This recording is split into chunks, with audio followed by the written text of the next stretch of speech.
Now our next question is question number 32. Question number 32 is Lala Limited and Bala Limited use different accounting policies for inventory valuations. Okay. These variations leave a big question mark on the cross-sectional analysis and comparison of these two firms was not possible. Identify the limitation of ratio analysis. भैया आपको याद होगा आपने कुछ limitation accounting की भी पढ़ी थी, ठीक है। अब यहां पर देखो क्या, आप एक बात बताओ, जैसे कि एग्जांपल के तौर पर आप डेप्रिसिएशन का एग्जांपल लो। अगर XYZ लिमिटेड जो है वो डेप्रिसिएशन की कैलकुलेशन में SLM मेथड का यूज करेंगे और ABC लिमिटेड जो है वो डेप्रिसिएशन के लिए कौन सा मेथड अडॉप्ट कर रही है, diminishing method, return down value method. तो क्या दोनों की वैल्यू मैच करेगी? अगर आप डिफरेंट मेथड्स का यूज करोगे तो वैल्यू मैच होने का मतलब ही नहीं बनता। मेरी बात समझ में आ रही है? तो जब आप आंसर दोगे तो आंसर आपको इस तरह से देना है, that variation of accounting principle. ये जो लिमिटेशन है, कौन सी limitation?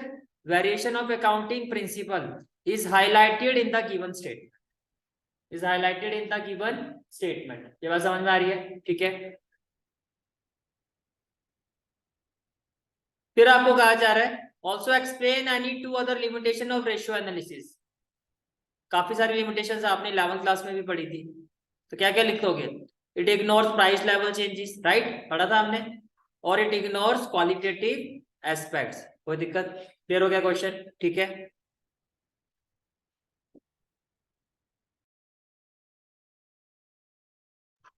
Now our next question is question number 33, and question number 33 is determine return on investment and net asset turnover ratio from the following information। ठीक है। अगर हम return on investment की बात करते हैं तो इसका फॉर्मूला क्या होता है आपका? Return on investment is equal to profit before interest and tax upon capital employed into 100, कुछ ऐसे ही होता है, ठीक है। तो देखो प्रॉफिट आफ्टर टैक्स तो आपको गिवन है, कितना है? 6 लाख, और टैक्स रेट आपको गिवन है, दैट इज 40%। तो can I say that I can find the value of profit before tax? क्या हो जाएगा? Profit after tax upon 100% minus 40%, जो भी आपकी वैल्यू आ जाए। ये क्लियर हो गया?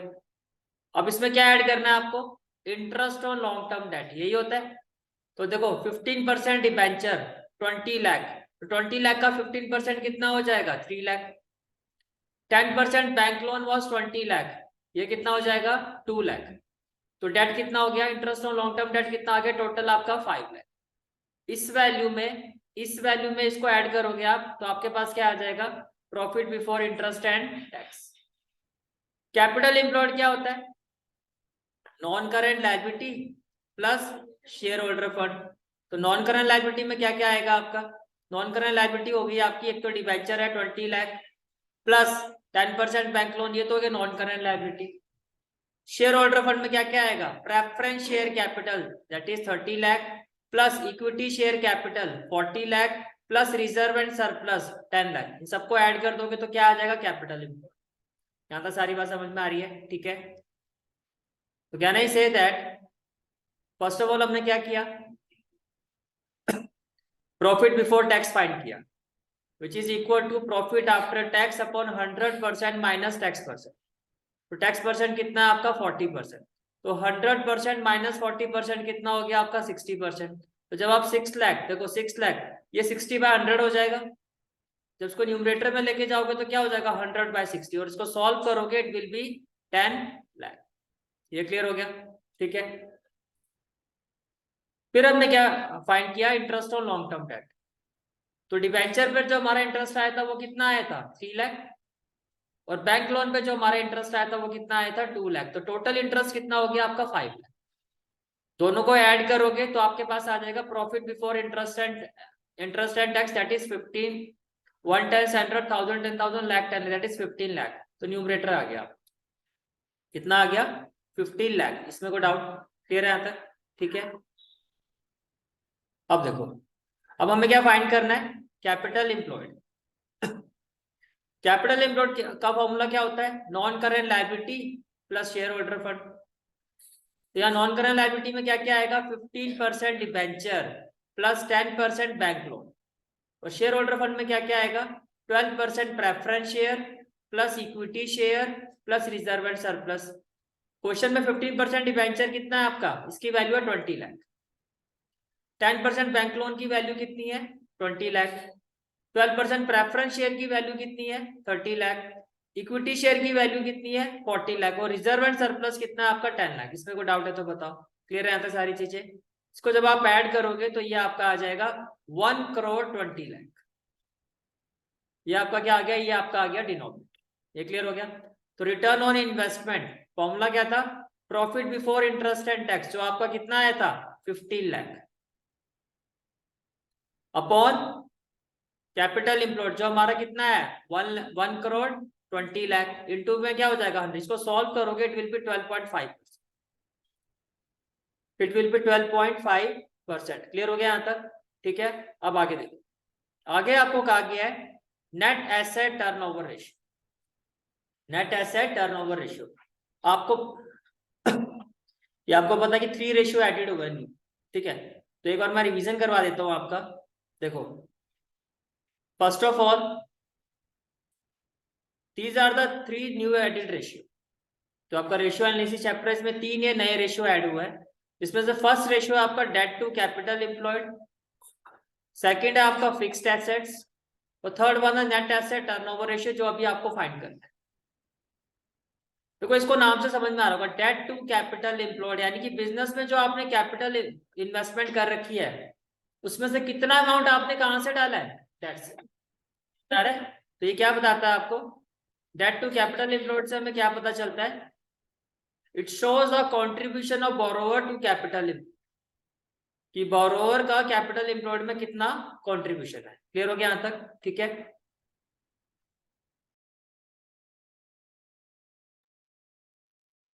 डेट किसके इक्वल होता है? Non current liability. Total assets minus current liability minus share holder fund.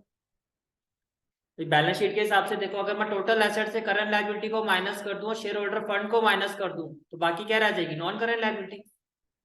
यही होता है आपका। ठीक है, और कैपिटल एम्प्लॉयड ये अभी हमने फाइंड भी किया है, इसके इक्वल होता है non current liability plus share holder fund. तो ये वाला क्लियर हो गया पॉइंट। ठीक है, इसके बाद फिर नेक्स्ट रेशियो आता है आपका fixed assets turnover ratio. Fixed asset turnover ratio is equal to RFO upon net fixed asset. अभी देखो ये क्या बताता है? ये बताता है कि जो आपने फिक्स्ड एसेट बिजनेस में लगा रखे हैं, जो मेरे बिजनेस में क्या है? फिक्स्ड एसेट्स है, उनके थ्रू मेरी सेल्स कितनी जनरेट हो रही।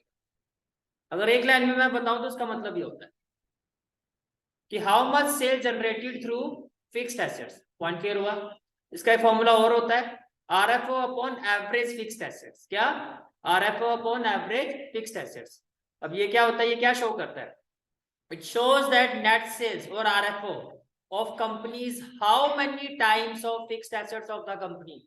भैया प्लांट मशीनरी फर्नीचर जो भी आपके फिक्स्ड एसेट्स है, इन फिक्स्ड एसेट्स जो जितना भी उनका एक वैल्यूएशन होता है ना, इतनी वैल्यूएशंस है, वहां से जो आपकी सेल आ रही है उसका कितना टाइम्स आ रही है। समझ आ रही है मेरी बात? आरएफओ का फॉर्मूला क्या होता है? Gross profit plus COGS. ये क्लियर? नेट फिक्स्ड एसेट्स क्या होगा? फिक्स्ड एसेट्स में से डेप्रिसिएशन को माइनस कर दो, that is net fixed assets. ये क्लियर हो गया? और अगर एवरेज फिक्स्ड एसेट्स फाइंड करना हो तो कैसे करोगे? एवरेज का मतलब क्या हो गया? Fixed assets at beginning plus fixed assets at ending divided by 2। यहां तक कोई डाउट? क्लियर है यहां तक? इसके बाद आपका थर्ड रेशियो आता है जो आपको अभी इस क्वेश्चन में भी फाइंड करना है, that is net assets turnover ratio, और इसका दूसरा नाम क्या होता है? Capital employed turnover ratio. समझ आ रहा है? अब ये अभी जो आपने प्रीवियस पार्ट किया, सेकंड वाला आपने समझा है, उसमें क्या था कि जो मैंने फिक्स्ड एसेट अपने बिजनेस में डाले हुए हैं उसके कंपैरेटिवली मेरा सेल्स कितना टाइम्स है, यानी कि कितना मैं जनरेट कर पा रहा हूँ अपने फिक्स्ड एसेट से। समझ में आ रहा है कितनी सेल मेरी हो रही है? इसको एक ब्रॉड लेवल पर आप देखो भैया, जो मैंने टोटल पैसा लोगों से लेके अपना जो भी बिजनेस में डाला हुआ, मींस कैपिटल एम्प्लॉयड ये होगा डेट प्लस इक्विटी, ये जो मैंने बिजनेस में पूरा पैसा लगा रखा है इस पैसे से मेरी सेल कितनी हो रही है, जो at the end of the day her businessman देखना चाहता है, कैलकुलेट करता है। समझ में आ गया? तो नेट एसेट टर्नओवर रेशियो का मतलब it shows that net sales और RFO of a company how many times of a capital employed of a company. बाकी सारी चीजें वही है जो अभी आपने की थी कि आरएफओ किसके इक्वल होता है, ग्रॉस प्रॉफिट प्लस सीओजीएस, और नेट एसेट्स और कैपिटल एम्प्लॉयड किसके इक्वल होता है, non current liability plus share holder fund, और total assets minus current liability, तो भी क्या आ जाएगा आपका नेट एसेट्स। क्लियर हो गया यहां तक? ठीक है, चलो जी अब क्वेश्चन पर आते हैं। क्या कहा गया आपको कि नेट एसेट्स टर्नओवर रेशियो निकालो। तो एक तो उसके लिए क्या चाहिए आपको, RFO, very good, upon capital employed. ये तो आई थिंक हम निकाल चुके हैं। कितनी आई थी, 1,20,00,000। आरएफओ क्या होगा, नेट सेल। नेट सेल का मतलब अगर इस क्वेश्चन में मैं देखूं तो sales minus sales return, right. तो 3,75,00,000 में से 15 हटा दो, कितना रह गया, 3,60,00,000। समझ में आ गया? उससे मोटी मोटी बात करो तो ये कितना हो जाएगा आपका, आरएफओ कितना हो गया, 3,60,00,000, और ये कितना आपका 1,20,00,000। तो मैं बोलूं 3 टाइम्स, बोलो, ठीक है। तो कहने का मतलब क्या है, net asset turnover ratio, net assets turnover ratio. तो फॉर्मूला क्या होता है आपका, आरएफओ अपॉन कैपिटल एम्प्लॉयड। ये आप ऑलरेडी निकाल चुके हैं, 1,20,00,000। और आरएफओ क्या होगा, sales minus sales return, 3,75,00,000 minus 15, sorry 3,75,00,000 minus 15,00,000। तो ये कितना हो जाएगा आपका, 3,60,00,000। ठीक है, 3,60,00,000। तो ये वैल्यू आपकी यहाँ आ गई। इसको सॉल्व करोगे तो कितना आएगा, 3 टाइम्स। क्लियर है क्वेश्चन? ठीक है,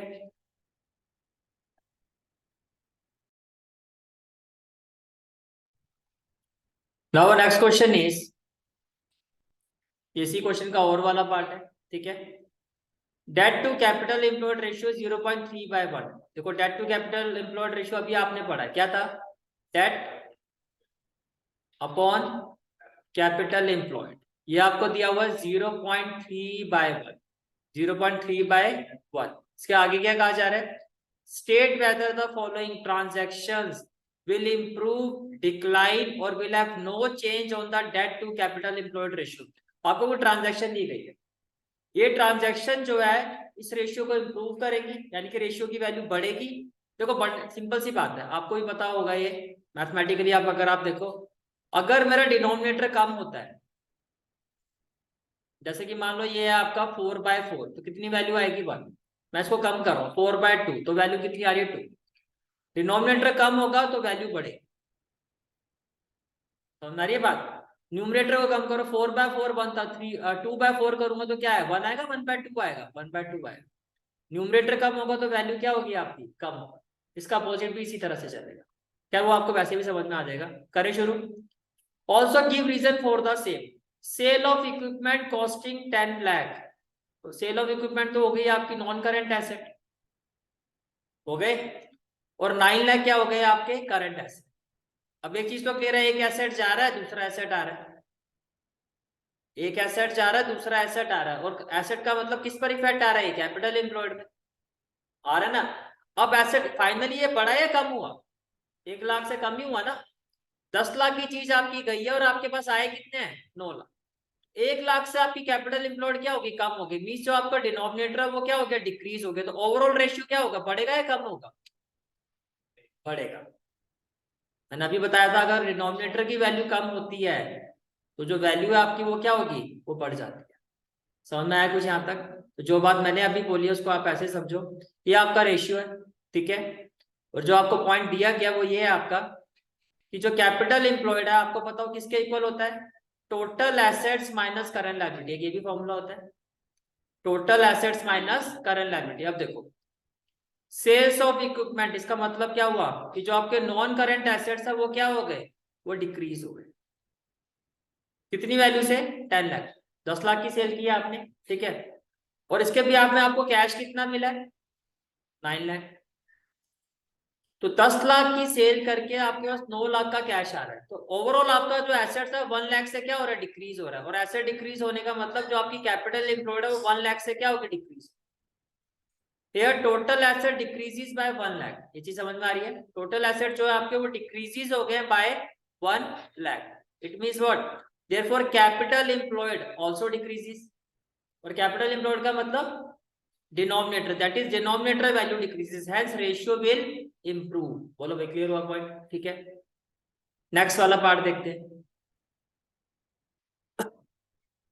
नेक्स्ट पार्ट में कह रहा है purchase goods on credit ₹1 lakh. Goods को परचेज किया तो आपके पास क्या आ रहा है, स्टॉक आ रहा है। स्टॉक क्या है, करंट एसेट है। करंट एसेट जो आपका बढ़ रहा है और at the same time current liability आपकी वो भी बढ़ रही है। करंट एसेट्स बढ़ रहा है, करंट लायबिलिटी भी क्या हो रही है। For a credit of 15 months assuming operating cycle is of 18 months, यानी कि जो भी आपने लिया ये within the operating cycle लिया, within the operating cycle. अब आप इस चीज को ऐसे समझो, देखो तो क्या ये चीज समझ में आ रही है, करंट एसेट्स भी सेम वैल्यू से बढ़ रहा है आपका और करंट लायबिलिटी भी सेम वैल्यू से बढ़ रही है। तो देखो ऊपर क्या था, डेट वाला पार्ट था, नीचे क्या, कैपिटल एम्प्लॉयड। ये इसको इंक्रीज करेगा, ये इसको इंक्रीज करेगा, नहीं सॉरी, कैपिटल एम्प्लॉयड में क्या था, total assets minus current liability, debt तो नॉन करंट लायबिलिटी होता है ना, मैंने उल्टा बोल दी। कैपिटल से क्या होगा आपका, देखो पहले इस केस में क्या होगा, करंट एसेट्स की वजह से क्या होगा आपका, टोटल एसेट्स में आपका ये मान लो 1 लाख से इंक्रीज हो गया, हो गया। फिर करंट लायबिलिटी 1 लाख से फिर क्या हो गया माइनस, तो इसकी वैल्यू तो वही की वही रहेगी ना आपकी। मेरी बात समझ में आ रही है? ठीक है भाई, ये देखो ये फॉर्मूला था आपका टोटल एसेट्स। तो टोटल एसेट्स में करंट एसेट्स बढ़ गए, तो जितने बड़े उतने यहाँ पर कम हो गए, क्योंकि with in the operating cycle है ना। तो कैपिटल एम्प्लॉयड पे तो कोई फर्क नहीं पड़ा, डेट तो नॉन करंट लायबिलिटी, उसमें तो वैसे ही फर्क नहीं पड़ा। तो जो पहले वैल्यू थी वहीं के वहीं तो आ गया, समझ में आ गया यहाँ तक? ठीक है, चलो जी थर्ड पार्ट पर आते हैं। Conversion of debenture into share of 2 lakh. आपने डिबेंचर को किस में कन्वर्ट कर दिया, शेयर में। अब ध्यान से देखो,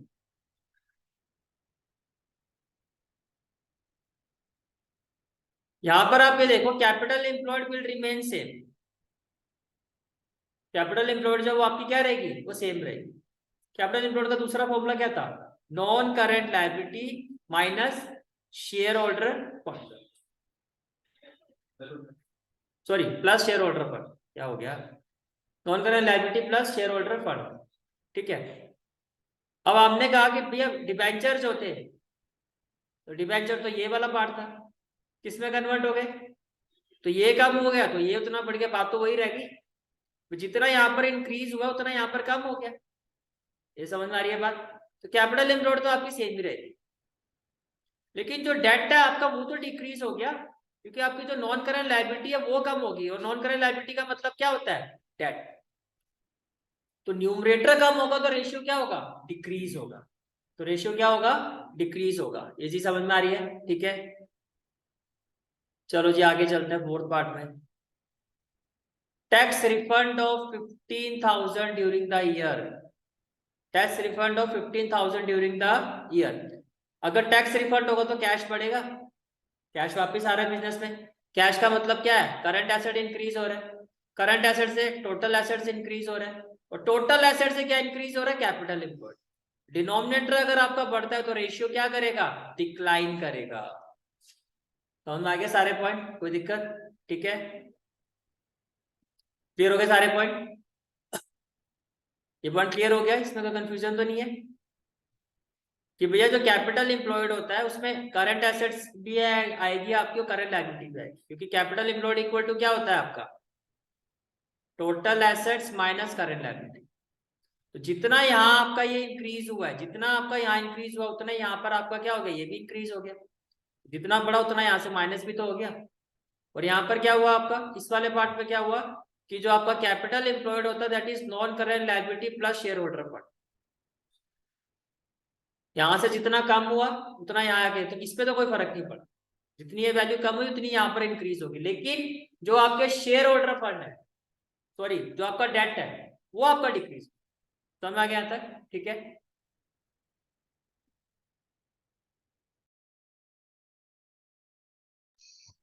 Now next question is question number 34. Read the following hypothetical text and answer the given question on the basis of the same. Ashna and alumnus. आशना क्या है? An alumnus of CBSE school, ठीक है, इनिशिएटेड और startup smart pay in 2015.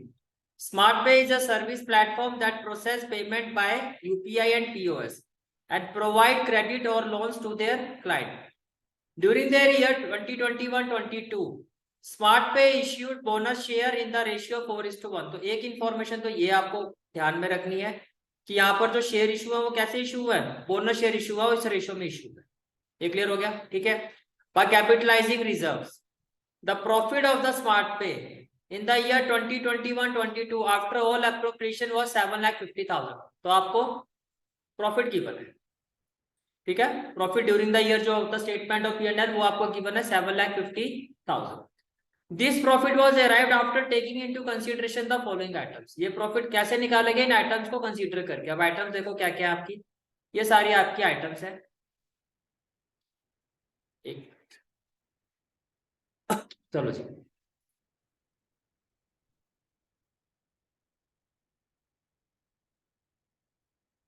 Yes, these are the items. ये आपको गिवन है, ठीक है. इसमें आपको गिवन है, फर्स्ट आइटम का गिवन आपको entry dividend paid during the year. पहले काम करते देख लेते क्वेश्चन में हमें करना क्या है, ठीक है. क्वेश्चन में आपको क्या बनाने के लिए कहा गया है, उसी के हिसाब से फिर हम क्वेश्चन को अप्रोच करेंगे. क्वेश्चन में आपको बनाने के लिए कहा गया है, देखो ये सारी चीजें आपको क्वेश्चन में फाइंड करनी. आपको कैश फ्लो स्टेटमेंट बनाने के लिए नहीं कहा गया कंपनी, आपको ये कहा गया है कि calculate net profit before tax and extra ordinary item. एक तो ये निकालो. Calculate operating profit before working capital changes, ये आपको कैलकुलेट करना है. Calculate cash flow from investing activity, ये आपको करना है. Calculate cash flow from financing activity, ये आपको करना है. और calculate closing cash and cash equivalent. तो बेसिकली आपको 5 चीजें निकाल. अब हम एक एक करके देखते रहते हैं कौन सी चीज किस में जाएगी वो हम करते रहेंगे. मेरी बात समझ में आ रही है? ठीक है. तो देखो, first of all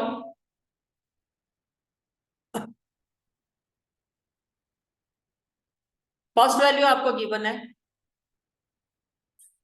interim dividend paid during the year. पहले तो देखो इस प्रॉफिट की बात करते हैं, ये कहां पर जाएगा? जब हम net profit before tax and extra ordinary item निकालोगे सबसे पहले यही लिखा जाएगा स्टेटमेंट ऑफ P&L. तो ये आपका आ गया net profit for the year 7,50,000. ये बात क्लियर होगी? ठीक है, ये वाला पॉइंट क्लियर. तो ये वाला जो पॉइंट था आपका ये आपने कर दिया, ये भी हो गया, ठीक है.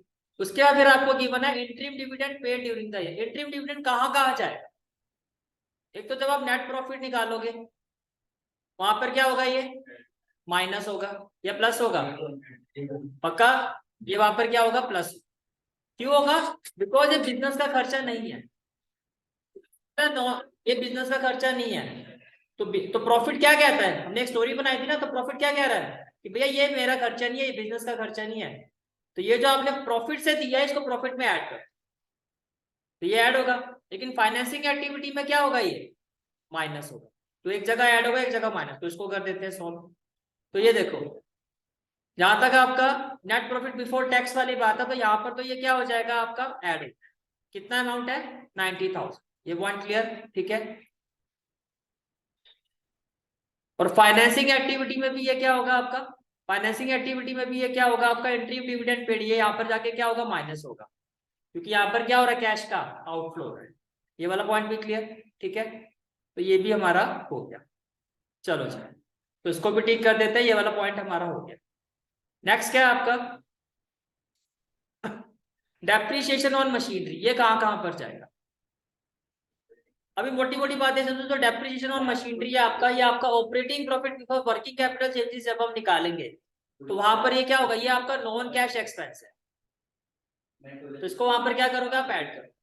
तो जब आप operating profit before working capital changes निकालोगे तो वहां पर आप इसको क्या करोगे, ऐड करो। तो आपने डेप्रिसिएशन को क्या कर दिया, ऐड कर, यही करते थे हम, ठीक है। ये पॉइंट भी क्लियर हो गया, तो इसको भी हम टिक कर देते हैं कि डेप्रिसिएशन हमारा हो गया। उसके बाद चलते हैं आगे, नेक्स्ट आइटम क्या है, नेक्स्ट है आपका loss of machine due to fire. ये है क्या आपका लॉस, ये तो भैया आपका एक्स्ट्रा ऑर्डिनरी एक्सपेंस है, जिसको आप प्रॉफिट में क्या करोगे, ऐड करोगे। Loss of machine due to fire extra ordinary expense है, इसको प्रॉफिट में हम क्या करेंगे, ऐड करेंगे। तो क्या ये चीज समझ में आ रही है आपको, extra ordinary expense, loss of asset due to fire, इसको आप क्या करोगे, ऐड करो। क्लियर हो गया वाला पॉइंट, ठीक है। तो इसको हमने क्या कर दिया, ऐड कर, ठीक है।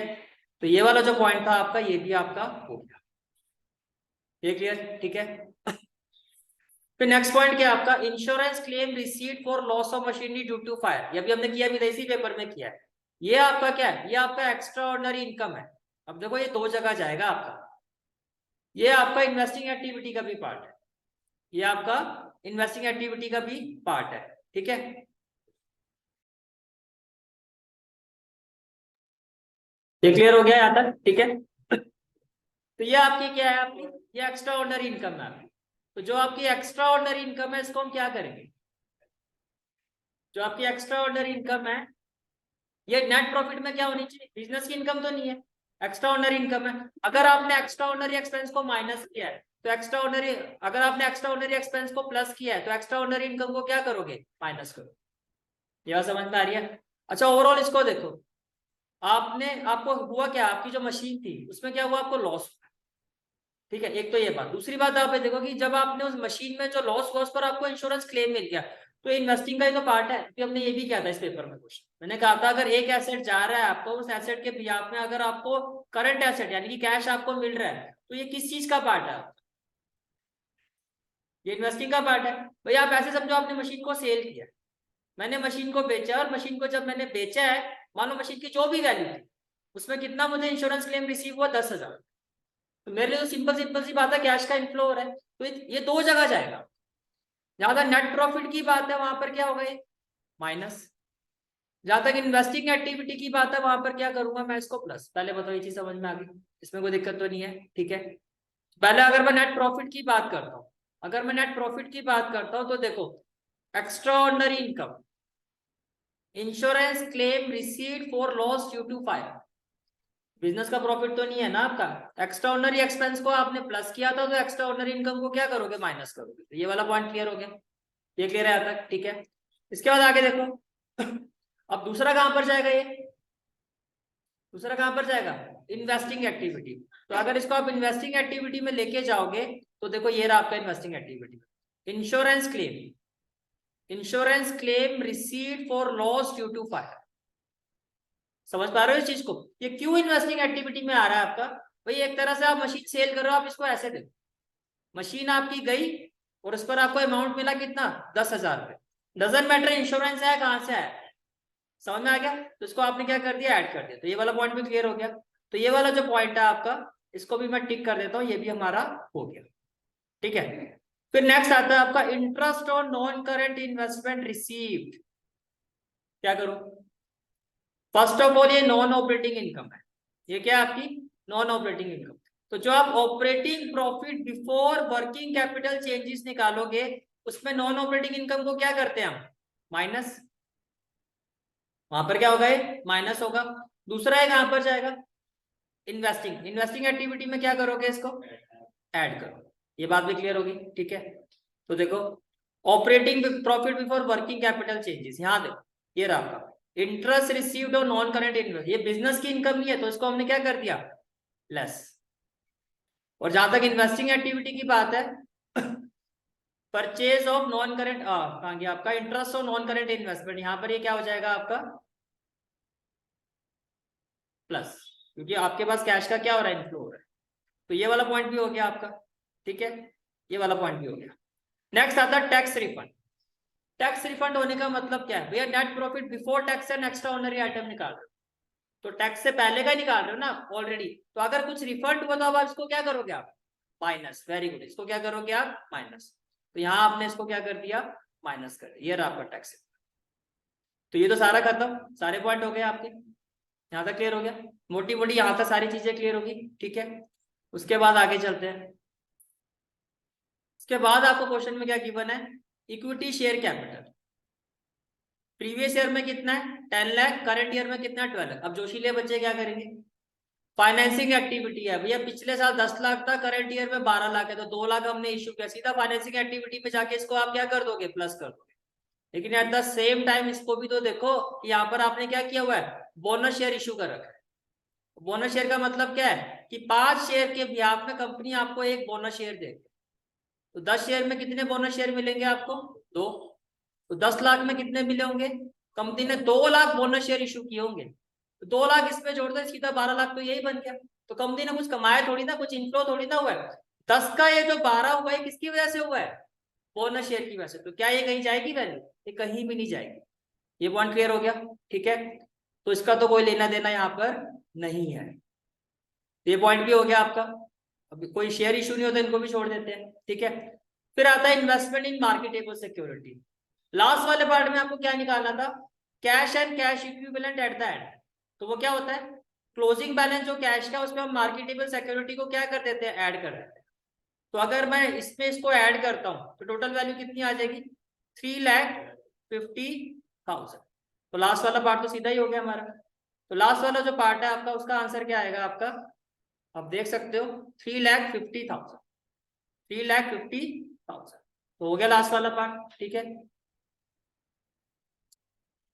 इसके बाद फिर है आपका नेक्स्ट वैल्यू पर आते हैं। क्या नेक्स्ट वैल्यू आती है आपकी, मशीनरी। और मशीनरी में देखो क्या क्या वैल्यू गिवन है आपको।